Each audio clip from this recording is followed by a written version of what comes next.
Hello, I'm Matt Price. I am a general surgery resident at Johns Hopkins. I've been working closely with Dr. Isam Nasser as well as Dr. Mark Slidell over the past year, specifically looking at patterns of injury and re-injury among children living in the state of Maryland.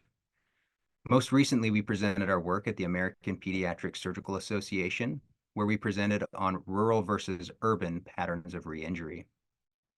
What we used for this analysis was the Maryland Health Services Cost Review Commission data set, which is a really robust data set that allows us to track patients regardless of which healthcare system they present to, as long as it's within the state of Maryland. And what we were looking at was re-injury, which we define as a repeat presentation to an emergency department with a new traumatic injury within 1 year of their initial injury. We perform multivariable as well as multi-level analyses, specifically adjusting for demographics, injury severity, mechanism, and intent of injury.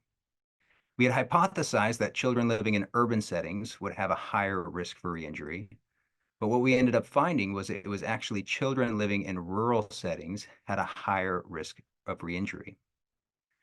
On our multi-level model, specifically looking at this figure here, we're looking at the adjusted relative risk of re-injury stratified by county population density. Each dot here represents a specific county within the state of Maryland.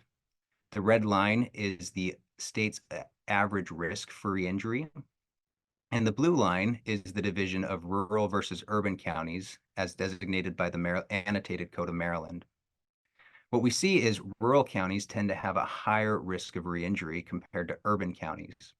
When we're looking at the 6 urban counties over on the right side, we see that there's only one county with a higher risk of re-injury, and that county is specifically Baltimore City.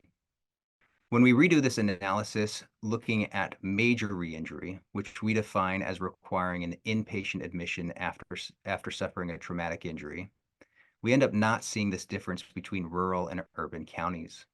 What this suggests is the difference that we're seeing in rural versus urban re-injury is largely related to minor re-injuries in rural settings. There's further work that we need to do on this to identify the specific risk factors when it comes to developing prevention and intervention efforts. But I've been grateful to work on this project with Dr. Slidell as well as Dr. Nasser and the rest of the research team.